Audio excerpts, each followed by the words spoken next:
announcer w'umukino Ihitimana Claude avuga ko Munyemana Hood afashe umwanzuro ko umukino uhagarara kubera imvururu. Ubwo icyo bisubiza n'ikirigani, hari abantu bari bazi ngo Rayon Sport niyo yivumbuye iva mu kibuga. Oya, cyo ni ikintu gikomeye, ikintu gikomeye cyane ngo turi buganire mu ntabwo Rayon Sport yigeze yikora mu kibuga. Munyemana Hood yafashe umwanzuro ko umukino uhagarara kubera imvururu. Reyivamo Rayon ibindi byakomeje ni ku kibuga, abafana ama reaction bati abantu bajye bareka ibi bintu twabivuze na mbere n'ibindi byinshi cyane. Twahereye aho kwizi yego mu buryo bworoshye cyane heraho. Ubundi duhere ku Rayon ku kiyanditse yihana abasifuzi ivuga ngo muduhereze abasifuzi bari buze kugira ubushishozi. Duheraho aho niho hantu hambere. Manza mbwira abanyarwanda ikintu wenda benshi hari igihe batamenya izo information uko ziba zimeze. Rayon ntabwo yari yakabonye abasifuzi bazayisifurira mu buryo buri official. Ko Ferwafa ntago ikibatangaza mbere, ahubwo icyabaye designation irangiye kwa kundi abantu bafite abantu babareberera amakuru ya likinze. Habonetse umuntu uri muri federation wari uri muri yo pano igena abasifuzi. Amaze kubona abasifuzi bagenwe, niwe wabibwiye president wa Rayon Sport Tade. Aramubwira ati abasifuzi equipe ya Rayon Sport ihawe ni kanaka na kanaka. Rayon Sport ihita yumva ntabwo yizeye uko bazayisifurira, ariko ntiyavuga ngo ntidushaka kanaka na kanaka. Impamvu itabivuga nuko federation yari itarashyira designation hanze. Ariko Rayon Sport iravuga iti twebwe turandika, burya yanditse amabaruwa biratandukanye. Turandika ibaruwa turi busohore mu bitangaza amakuru abantu babonye, ariko hari n'indi y'ukuri turi bwandikire secretariat ya Ferwafa y'abanyamakuru batandukanye wenda bari nayo basomye mu rubuga rw'imikino mu cyumweru cyashize. Iyo baruwa yari irimo gusa kuvuga ngo hazaza abasifuzi bafite ubushishozi, ariko iyandikiwe secretariat ya Ferwafa yaravugaga ngo umusifuzi kanaka na kanaka twamenye ko ari bo mwaduhaye, ntimwemere ko badusifurira kubera ko ubwo impamvu rero yavugaga baravugaga ngo umusifuzi wa hagati mu kibuga ariwe Patrick kuri match ya Vision na Marine. Ikipe ya Vision yahaye umukinnyi wayo ikarita itukura, yanze igitego cyayo, yanze igitego cya Vision, yanze no gusifura amakosa. None yanze igitego cya Vision, umukinnyi wa Vision yaza kumurekaramaho. Kumwe umukinnyi yaza wanze igitego cyacu gute bishoboka gute cyari cyo brara. Kumwe umukinnyi abayisaza nyine mo kubona banze igitego cyabo. Vision yashyize hanze n'ama video icyo gihe. Amuha carton rouge. Mu kumuha carton rouge rero Rayon yaravugaga ngo ntabwo uyu muntu twizeye ukuntu yadusifurira, dore n'ikimenyimenyi yakoze ikosa kuri Vision na Marine ntimwigeze munagira icyo mwiprononsa ku kirego Vision yamutanzeho. Ubwo urumva ni ikintu yaheragaho nk'ishingiro ryo kumwikoma. Undi wo ku ruhande witwa Mugabo Eric, sibyo we bavuga ko kuri match ya Mukura na Kiyovu nabwo yahaye umukino Mukura carton rouge ngo itavugwaho rumwe, nawe bakavuga bati uyu musifuzi ntabwo tumwemera, bibaye byiza mwamuhindura. Tubanza duhera aho hantu. Rayon yari ifite uburenganzira bwo gusaba akabasifuzi bahindurwa iyo nk'ikipe yemerewe gutanga ubusabe, ariko si itegeko ko ibyo yasabye byubahirizwa. Ushobora no kugaragaza nizo fact ndabibona hari ibi nibi byabaye, ariko gusaba ntibivuze kubiha. Urwego rw'amategeko biremewe kubisaba, ariko regireta no kugira impungenge biremewe. Ariko regireta ni Ferwafa ni ufata icyemezo, no kuvuga ni komisiyo ya arbitrage iri under federation, nayo yarabashubije yanabikoze neza. Irabwira ati aho imikino igeze turahabona turanahumva, ni muhumure ibintu bizagenda neza. Tuzabaha abasifuzi bafite ubushishozi.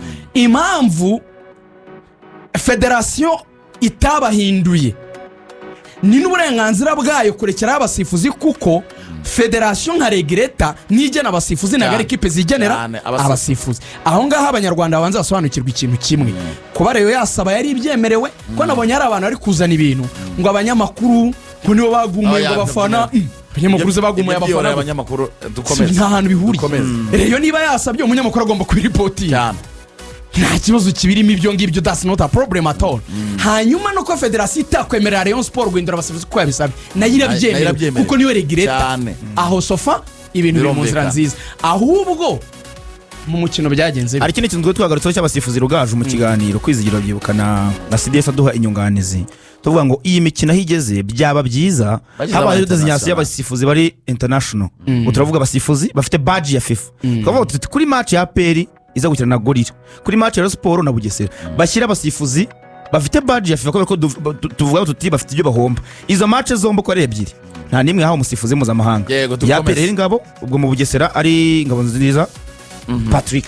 Ubwo icyo bivuze ni iki? Abakunzi ba Rayon Sport bagiye ku kibuga, ibyo basabaga bitubahirijwe, hari icyo mu mutwe wabo murabyumva icyo batekerezaga. Hari uko bagiye gukina umukino ariko batizeye ubutabera, nicyo bisobanura.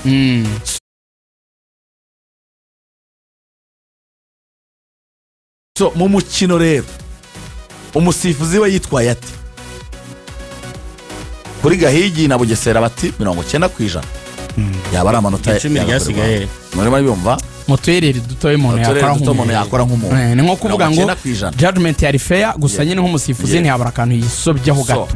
Ngira ngo rero Rugaju kubera ko turi buze kwihuta cyane, hari na raporo ya komiseri w'umukino yagiye hagaragara. Hood Umunyemana ni nawe ugomba kudusomera iyi raporo, ndayibasobanurira. Uwo bita Hood Umunyemana yasohoye raporo agira ati raporo y'uko umukino wagenze mu Bugesera mu mboni za komiseri w'umukino Hood Umunyemana. Umukino uhagaze ku munota wa 57. Umusifuzi Patrick yitwaye neza cyane muri uyu mukino, afata ibyemezo byiza bitewe n'uko umukino wagendaga, ubona ko birimo ubunararibonye. Iyi raporo ngewe ndayikesha BNB Kigali. Yego ni jari kwa posting ntacyo unabikoze neza gukunda. Muri iyi raporo BNB Kigali FM yabonye ikomeza igira iti ku munota 53 rutayizamu Abedi yahuye n'umukinnyi wa Bugesera Football Club hagati mu dukubo handitsemo ngo bisanzwe mu mukino. Yahuye football ni jeu de contact. Yego yahuye n'umukinnyi wa Bugesera Football Club bisanzwe mu mukino, nta kosa ryabayeho. Umusifuzi Patrick yitwaye neza kuko yemeye ko umukino ukomeza. Nyuma y'umunota umukinnyi wa Rayon Sport Hakimu Bugingo wambaye nimero 24 entre parenthèses yego yakoreye ikosa umukinnyi wa Bugesera. Umusifuzi Patrick yitwara neza atanga penalty entre parenthèses. Muri raporo umusifuzi cyari icyemezo nyacyo.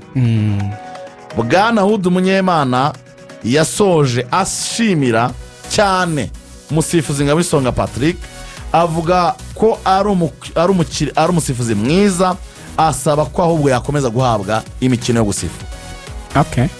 Yene raporo muri mu ijoro ryo kuwa gatandatu biriya bintu bimaze kuba. Reka tujye mu ijoro ryo kuwa gatandatu. Hari nangiye kuvuga tweet ya minister waza kuyigarukaho mu reaction nyuma. Najya ngo mbihuze niyo raporo gato ko nibyo bijyanira. Zigafite minota 8. Nahamagaye SG wa Ferwafa yari ari mu nzira agaruka mu Rwanda, yaravuye muri kongere ya FIFA. SG Kamarade mubaza iyo incident nkiriya ibaye niki muheraho mufata icyemezo. SG yarari hanze arambwira ati ubu kuwa mbere nzaba nageze mu gihugu ari kwagera ku cyumweru mu rukerera, ati ikizaba tuzareba raporo ya komiseri w'umukino, ijambo rinini cyane ku byabereye mu kibuga. Sofa niba ubyumva, komiseri w'umukino aravuga ko abasifuzi by'umwihariko umusifuzi hagati mu kibuga kuri we yitwaye neza cyane, ko n'ibyabaye yasifuye biri fair, yakomeza gahabwa n'indi mikino. Iyo raporo rero ikiraho mbanze mperaho ngaho, nta kintu na kimwe kibaho na kimwe kibaho mu mategeko y'umupira w'amaguru gikuraho ibyemezo bya komiseri w'umukino mu bintu byabereye mu mbago z'ikibuga. Ngo ikintu cyabaye mu kibuga kugeza ku minota 57 kingana na 2 ku busa bya Bugesera.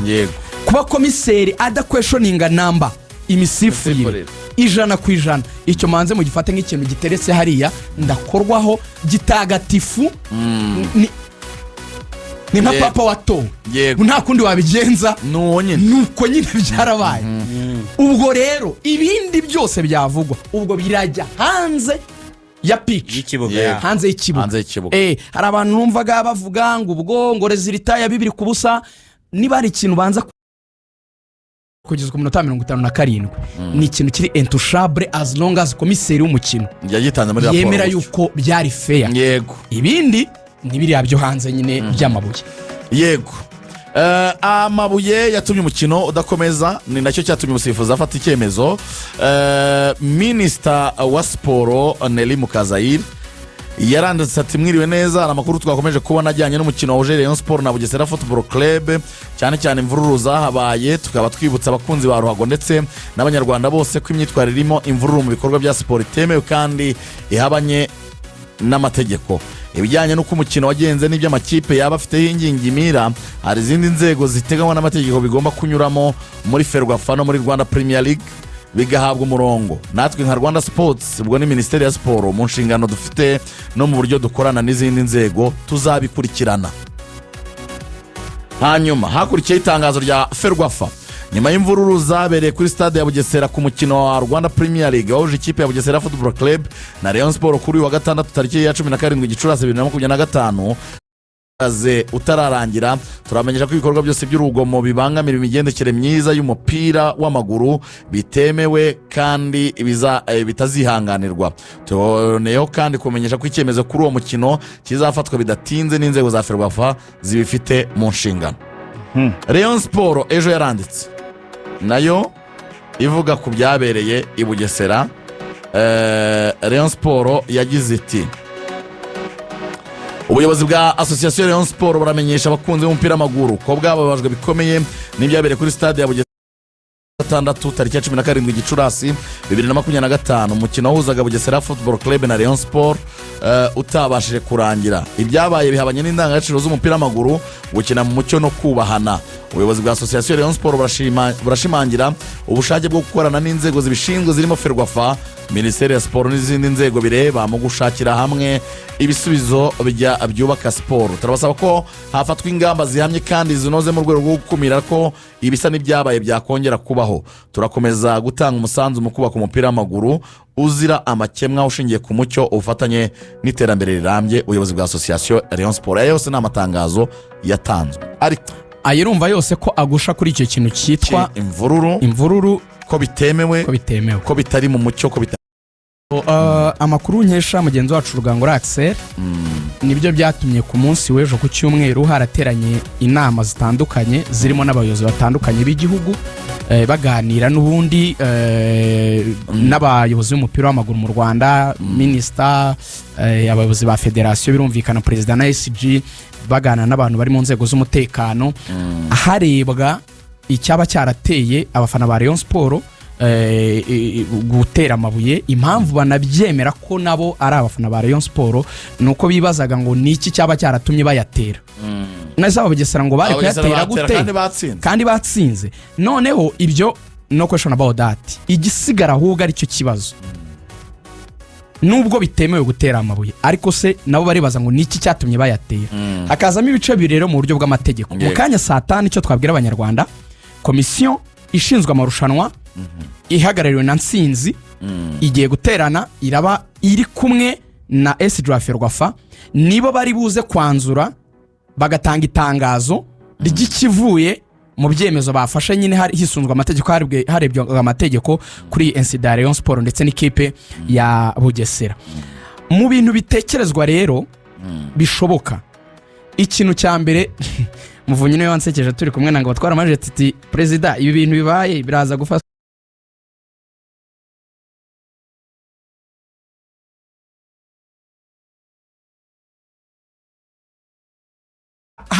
hari ibintu bitatu bishoboka. Icyambere hari ukuvuga ngo ubundi ku cy'abafana bateye amabuye bayasanze he?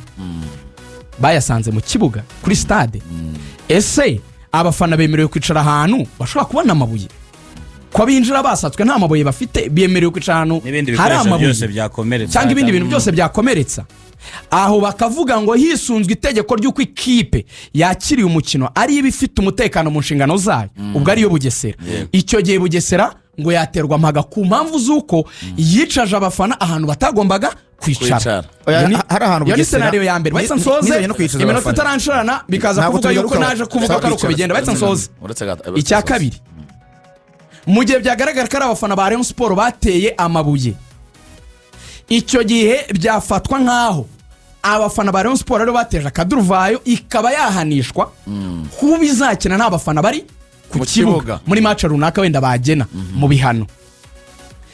Hari possibilité abantu bavugaga ngo match yasubirwamo nta bafana bari gatangira A0, icyo sinkizi. Hari abavugaga ngo yasubira ku munota 57 bagakina iminota yari isigaye nta bafana, icyo nacyo ni ikindi gishoboka, c'est fort possible, birashoboka, nacyo wenda benshi bavuga gishoboka. gishoboka cyane. Hari n'ikindi kiri kuvugwa cyuko na Rayon Sport ngo yaterwa mpaga, icyo nacyo ni ikindi kiri kuvugwa. Ibyo byose ntacyo nemeje, nta nicyo mpakana kuko Ibera agomba kugira icyo avuga. Zari scenario zo bisobanure nge mbahaye possible scenario zibiza kuva mu mwanzuro uri bufatwe saa 5. Ni segonda rimwe gufata ibuye koretera mu kibuga sibyo rwose. Tujya n'inama ku bafana, umusifuzi yabiba yagira ati ariko umuntu yakaranzwe no kwirinda imvururu. Muri twayise unfinished business, ari ibitararangiye. Ni match ya Bugesera n'ikipe ya Rayon Sport yahagaze ku munota wa 52, abandi bavuga 55, ariko ubundi 57, ariko ubundi ni 52 kuri countdown. Ari minota 8 yari maze gukinwa mu gice cya kabiri cy'umukino. 57 bigera nyine harabayemo zamvuru zo gutera penalty no kwanga kwa Yusuf Dianye ku muzama guma mu izamu no kumusohoramo kenda kumuciraho jeze n'ibindi byinshi cyane. Arakoze cyane Eric rero kudusubiza ku bibuga uko byagenze. Ubu tuvugana Rwanda Premier League nyuma y'intsinzi ya APR Football Club y'igitego kimwe batsinda Gorira, bayitsinze 1-0 cya penalty. Ikipe ya APR ihagaze ku minota 61, Rayon Sport ifite 59 mu gihe by'umukino wayo bitarasobanuka.